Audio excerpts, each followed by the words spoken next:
All right, welcome to Sponsorships in Parks, Recreation, Sports, and Tourism. Overall, sponsorships and sponsorship can be described as a mute or nonverbal medium that targets active sport participants, spectators, participants in your league or whatever it may be, and media followers. And all this is to help enhance the sponsor's awareness as far as the brand and the image, and hopefully increase the sponsor's product or service of sales in the long run. So sponsorships are typically cash, but can be in-kind resources or transactions to the person facilitating the program or service or providing the facility or whatnot, maybe a property. So typically, with that, with a property, it's usually within sports and entertainment, right? In return, the person paying for that sponsorship or transacting that resource will get access for commercial opportunities like commercials, banners, advertising, and that type of stuff. The legal foundation of sponsorship goes something like this: the right to use the sport property's brand associations in order to accentuate the sponsor's direct association with the property through advertising spots, promotional activities, publicity opportunities, or any desired means of communication.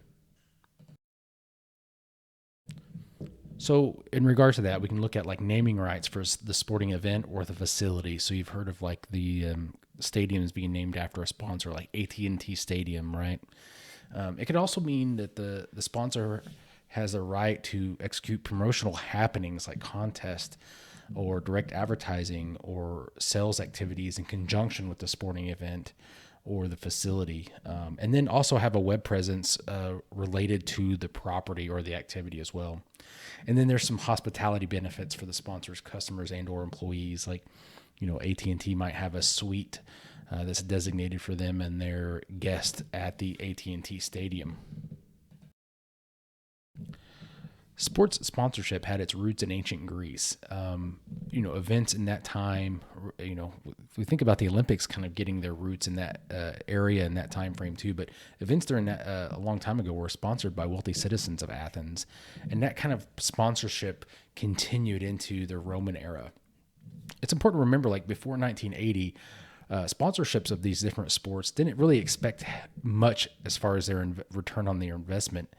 And that kind of all changed in the mid 80s, when the Olympics of 1984 were kind of like the main thing we look at as far as changing that model.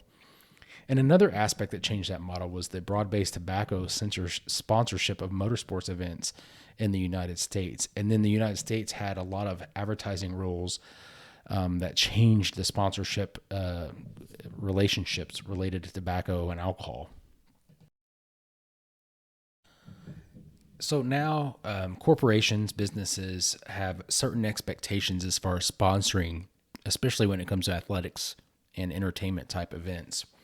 They use it as a strategic marketing tool to focus on target markets. And really what they're looking at, and a lot of times, is to get a competitive advantage versus their competition, right? So, what are some advantages of sponsorship versus advertising? When we look at advertising, it can be really costly, and we can think about the Super Bowl as being one of those. People spend a lot of money getting that ad space as far as the commercials, and then spend a lot of money producing what they're going to have in that 30-second ad space. And this offers a high level of visibility to the sponsor, right? It gets a lot of media coverage. They get a lot of increased publicity opportunities beyond that. And there's a lot of potential for brand enhancement. And as a result, there's some fan loyalty to the sponsor's products or services, right?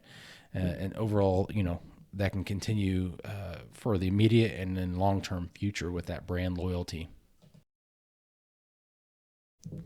So let's continue on with that loyalty aspect. The product loyalty can easily be transformed into repeated and increased sales and revenues. Fans tend to appreciate and reward the loyalty the corporations have for supporting their favorite club or team or even athlete, right? And we think about that with with Michael Jordan and Nike. We've got these certain things that we associate together with our athlete or a team, and then we love that athlete or we love that team. We have loyalty to that and transfer that to the loyalty of the products and services that are associated with them. Okay, so here are 7 main aspects of why sponsorship growth has occurred across the spectrum, especially with sport and tourism and entertainment, but really across all aspects of parks, recreation, tourism, and sport. Number 1 was the U.S. government putting a ban on tobacco and alcohol advertising, and then how they further propagated certain policies related to how that could be used with different sponsorships. There's looking at the excessive noise in the print and electronic media, how that has affected sponsorship as far as, limiting excessive commercials. The increase in advertising costs for television exposure has led to more sponsorships versus advertising dollars. There's been an increase in commercialization of sport, so that has resulted in some increased availability of sponsorships. The increase in media interest in sport programming, again, because of the increase of sport and the popularities, it's just opened a lot of avenues for sponsorship. There's been some changes in governmental policies related to sport activity around the world, and depending on where you're at, will depend on the policies and how that's handled. And in the globalization of sports and the corporate desires to be successfully ingrained and penetrate those foreign markets. So if you think about Yao Ming with the Houston Rockets coming over to the United States in the NBA, and a lot of those sponsors and those advertisers could start penetrating that foreign market through Yao Ming and the Houston Rockets at that time.